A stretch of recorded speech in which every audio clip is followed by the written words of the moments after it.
Here is a lovely little fact for you. In the highest rated broadcast of Monday Night Raw in history, which was May 10th, 1999, Commissioner Shawn Michaels had a little fun and he made the following matches. The Big Show went to a no contest with The Undertaker's manager because it was the Attitude Era and that's just what we did. We can't keep anything sensible. He gave him like a flying elbow and a big boot and then it just descended into a big schmoz because again it was the late 90s and that's all WWE could ever come up with, but you can't blame them because the fans would go crazy for it. Deborah also defeated Sable and she didn't do that by pinfall or submission. She did that, well, because she had better breasts than her opponent. I mean, HBK even said, with puppies like that, especially ones we haven't seen already, I figure the woman who gets her evening gown taken off is the winner. And he said all of this while pointing where you would assume he was going to be pointing. I don't like talking about it. The Mean Street Posse, who were a couple of goose, also wrestled the Stooges, who were a couple of goose, and once again, it sent the audience absolutely ballistic. I mean, Gerald Briscoe opened up with a couple of old-fashioned working punches, and by the time Briscoe and Patterson had the Mean Street Posse in stereo submissions, forget about it. This is considered the height of entertainment, and it is. If you go watch it now and don't smile, you've probably lost movement of your face. Real American then played out over the tannoy, and it was a couple of old men beating up on some young burly jocks, and we all thought it was fantastic. All of this pulled a monstrous 8.1 rating, and my point to all of this is that despite it being ridiculous, ludicrous, goofy, and stupid, it didn't take away from the more serious stuff that was happening at the top of the card. And this is where we turn our attentions to AEW, we turn our attentions to their new signing, and we say that may be a controversial one, but I'm gonna bet my ass he gets over. Why? Here's why.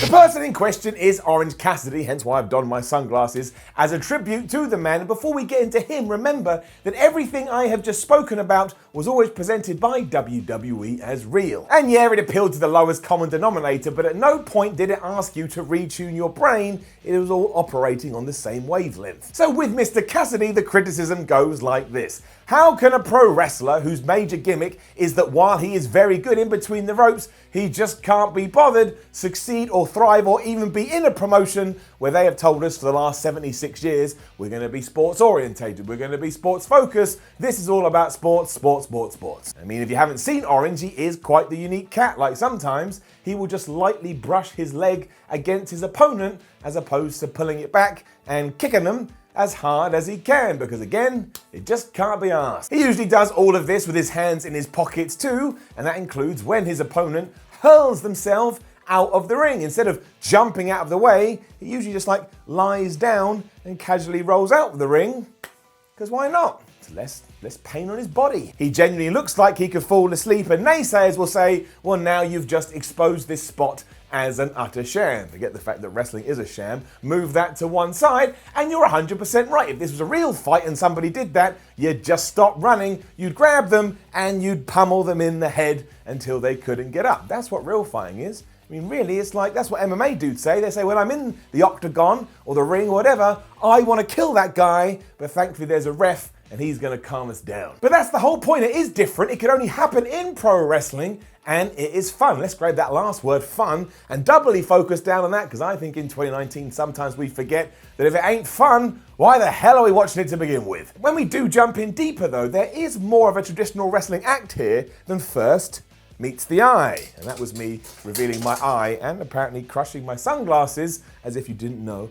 I had eyes. Because if you do piss off Orange Cassidy, all of a sudden he becomes alive, and then in turn, the fans get even more behind him. So they loved him to begin with because he's been stupid and people just like stupid stuff. But then when he actually starts to wrestle, because again, you pushed his buttons, it's like a transformation, and within just a few seconds you can suspend your disbelief and go, oh my gosh, he's made him angry, now look at what he's doing, and let's not pretend that's not what wrestling is. Throw in that he's also got one of the most unique gimmicks out there, and get your pen and get your boxes and just start ticking, he gets it. And then we do have to talk about the hypocrisy too, because there are this segment of fans that are desperate for something, anything new. I mean, they turn on WWE and they go, look at Drew McIntyre. Look at Seth Rollins. Look at Elias. Look at Roman Reigns. They're all dudes with long dark hair and long big beards. And I understand where you're coming from. My sister, who doesn't watch wrestling, once asked me, no word of a lie, is that meant to be the same person? Now, it was a confusing question, but when I told her no, she looked at me like I just slapped her around the face. She couldn't get her head around it. We then introduced Orange Cassidy, but apparently he's too gimmicky, he's too silly, and he shouldn't be anywhere near All Elite Wrestling. Whereas I'm going to twist that and say he should be in AEW, and he is exactly what pro wrestling needs right now. I mean, look what is in the cinemas as I say these words. It is Hobbs and Shaw, where, if you haven't seen it, The Rock and Jason Statham team up to hurl things at each other that no human being should be able to hurl. There's cars, there's rocket ships. If they can pick it up and chuck it, they pick it up and chuck it. It is so dumb. Even Arnold Schwarzenegger back in the 80s would have probably gone, I don't know if I want to do that. I can't do Arnie. It is absolutely destroyed at the box office though, because in the modern day, that kind of stuff sells as long as you have the star power to back it up and carry it off. And so far, if you look at what Orange Cassidy's been doing, and the fact he's so popular just by being on the internet, you'd have to go with he likely has that type of power. And there's more evidence too, given that in this week I am saying these words, hundreds of thousands of people watched a Twitter clip of a salmon going up a tube. And I'm not making that up. That happened. You can find it right now. It was some kind of fish device, and it captivated people to such a degree, hundreds of thousands of people watched it.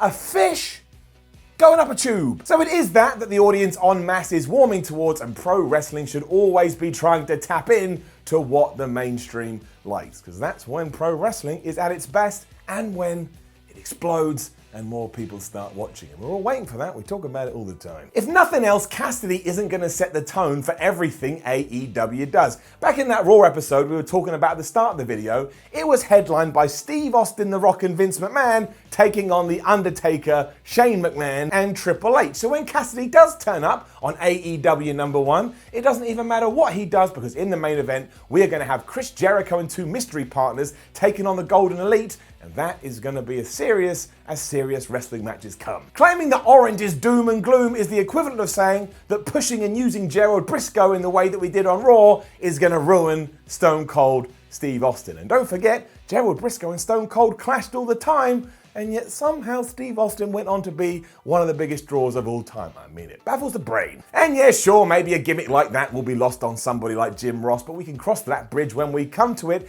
And as long as nobody on the commentary team insults the audience's intelligence, all of this will be absolutely fine. I mean, the commentators are meant to be our eyes and ears. As long as you remember that and tie it all in, you just accept it for what it is. I mean, I believed at one time that a pimp and a porn star were just casually wrestling on the side, so I can definitely buy into the fact that a lazy guy is somehow a really good wrestler and made it to the big leagues. It's all about the right presentation. I mean, here I stand in 2019, and Joey Ryan's dick still hasn't killed the industry, even though for the last, 3-4 years, everyone has been telling me that Joey Ryan's dick is gonna kill the industry. It hasn't. It is a okay dick zone. And don't pretend this doesn't happen away from WWE and AEW. We all love New Japan. We all walk around swinging our NJPW flags, and they have more comedy spots than anybody. So as long as AEW knows what they want to do with Orange Cassidy, all of this is gonna be okay. It changes the conversation a little bit. That's what we should do. The conversation should always be evolving. It should always be going like this. I look like that fish from earlier. Variety and something different is what any promotion needs, and I think All Elite Wrestling has been very smart in signing him up. Also, he will be gift and memed for days, and in this world that we live in here in August 2019, people love memes and people love gifts. If that's the way you get your wrestling word out there, and that's one way to promote your business, you're doing it right. Now, don't forget to leave a comment below and let us know what you think about Orange Cassidy, and I've no doubt this is going to be 50-50. Like, share, and subscribe. Head over to whatculture.com, read yourself some articles, follow What Culture on Twitter, What Culture WWE.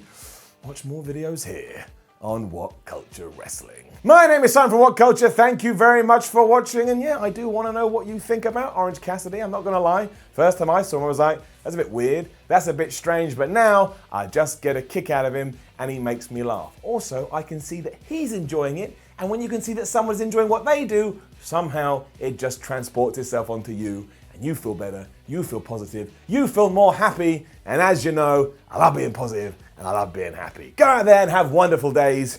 I'll see you soon. Hi guys, I'm Adam Wilborn from What Culture, and if you're a fan of what you've just seen, then make sure you subscribe to What Culture Wrestling on either iTunes, Spotify, or wherever you get your podcasts for daily wrestling podcasts, where we not only review Monday Night Raw and SmackDown Live, we also discuss the events before and after of pay-per-views. We have roundtable discussions discussing burning wrestling issues, interviews, and a roundup of the week, complete with a bloody good quiz, of course, on wrestle culture. Thanks for watching. I've been Adam from What Culture, and I'll see you soon.